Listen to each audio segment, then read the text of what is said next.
Today I want to quickly talk about the 5 most impactful books that I read while I was on solitary retreat.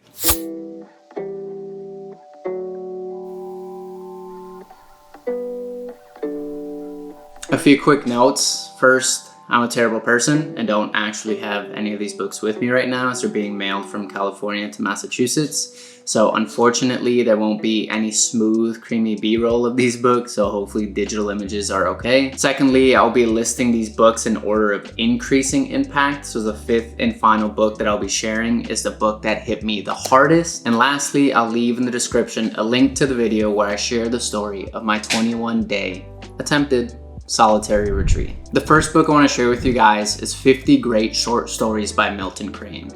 Instead of bringing something like War and Peace by Leo Tolstoy, which is 1,000,000 pages long, I wanted to make sure that I was actually finishing what I was reading.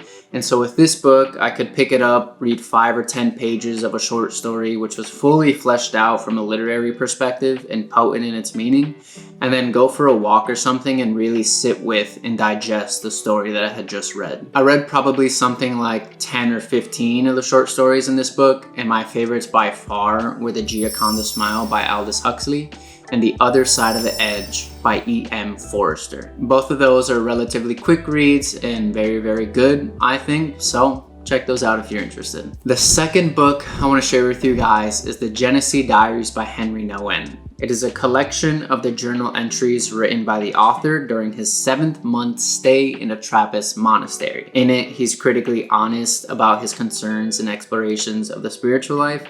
And honestly, this book just really resonated with me because I was reading about the same sort of experience that I was going through. I was on my own sort of spiritual pilgrimage, so to be able to read the inner thoughts and feelings of someone who had undertaken such a drastic spiritual experience as I had made me feel much less alone in my solitude. At the beginning of my solitary retreat, and honestly for pretty much all of my solitary retreat, I was filled with all sorts of inner conflict and strife, but then I would read some of his journal entries and see that he had been filled with much of the same as me, and that gave me a grounding sense of comfort. It was just a book that was really personally relevant to me at the time, made me feel less alone in the world, and showed me a little way forward. And honestly, I feel like those 3 things, personally relevant, less alone in the world, and showing a little path forward, are 3 markings of a great book. The third book on the list is Wisdom Rising: Journey into the Mandala of the Empowered Feminine by Lama Tsultrim Allione. The author of this book, Lama Tsultrim, is actually the spiritual director of Terra Mandala, the Buddhist center where I did my solitary retreat. So again, this book just felt personally relevant to where I was at the time. And perhaps even more importantly, she was friends with Ram Dass, which I found out by reading her book. By far my biggest spiritual influence. So I mean, like, come on, what else is there to say? She was friends with Ram Dass, for goodness sake. In this book, she gives an account of her own story and spiritual journey, which again made me feel much less alone in the world. Though this book is primarily about the mandala of the 5 dakinis. So she gives a kind of technical introduction to the idea of the mandala, which is important in many religious traditions and even became relevant to the work of Carl Jung. And she gave an introduction to many Tibetan and Tantric Buddhist ideas surrounding that of the dakini, a female deity important to psychic and spiritual life. Now, what I found useful about this book was a kind of diagnoses and treatment for impediments on the journey to becoming free.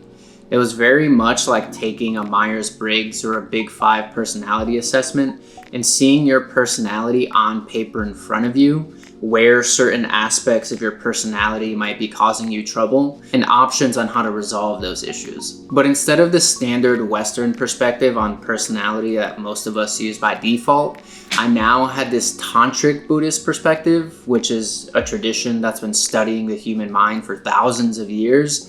So for some reason, that just kind of felt really accessible and a little bit more available to me. I learned about the general composition of my own personality, where and how it gets in the way of my own liberation, and what meditations I should do to transform those dominant aspects of my personality into their own wisdom and virtues. Book 4, written by the same author, is Women of Wisdom.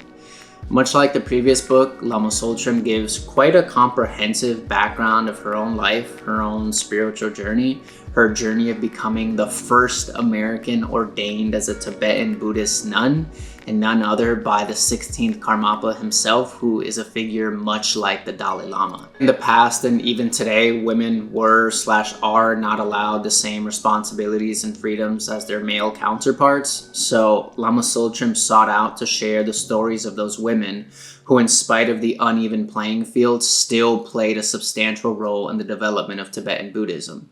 The women whose life stories she compiled are essentially seen as saints in this tradition. And I think a common theme is emerging in that the main reason that this book impacted me was because it made me feel much less alone in the world. For quite a while now, I felt extremely uncomfortable with my own spiritual development. Whatever work it is that I'm trying to do has really made me feel kind of estranged and like a weirdo to myself, because I haven't really met anybody with the same interests or drives. In a lot of ways, up until reading these books, I didn't even really know what it was that I was doing. Why the hell did I want to go on a 21-day solitary retreat? Why do I want to go on my own sort of wandering retreat? Why do I really want to meet people who have gone and meditated in caves for years on end? I just kind of felt under the influence of something I couldn't really explain or articulate. But now, after reading this book, I know that I'm just kind of a Buddhist doing Buddhist things. So reading the life stories of these women, their spiritual journeys, placed me within an entire tradition of people who dedicated their entire lives to the type of work that I'm interested in doing in my own way. This book made me feel much more connected to humanity and much less like a lost soul, so to speak. And finally, the fifth and final book, the book which hit me like a brick truck, is In Love with the World, A Monk's Journey Through the Bardos of Living and Dying by Yongey Mingyur Rinpoche. This book is about Yongey Mingyur Rinpoche, a world-renowned Tibetan Buddhist teacher's near-death experience at the beginning of his 4-year wandering retreat, and the wisdom he gained from it. He details the beginning of his journey as he flees the monastic structure that he's known his entire life, and right away his Buddhist practice is tested. He's never called for his own taxi, never bought his own food, never bought his own train ticket. He's alone in the world and has to figure out how to navigate through it. You know, he's used to being treated like royalty, and now he's relegated himself to the bottom of the social hierarchy with all of the troubles that that entails. And as you could imagine, his mind is spazzing out, but he manages to stay afloat because of his lifelong meditation practice. Later on in the book, and this is the part that really hit me like a brick truck, he gave an extremely stark and detailed account of his near-death experience.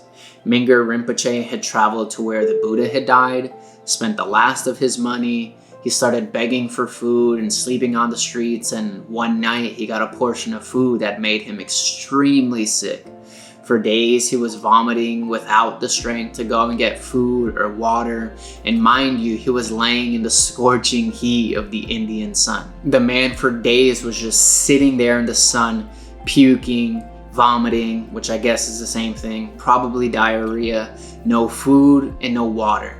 The man was dying, and he was dying fast, and he realized this.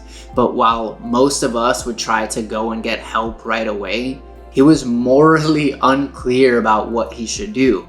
If he saved himself, he could certainly do a lot of good in the world.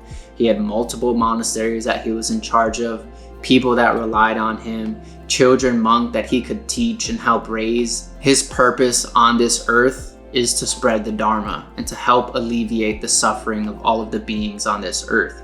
And he could only do that if he stayed alive. But on the other hand, his Buddhist practice taught him to embrace all of life, and that includes death.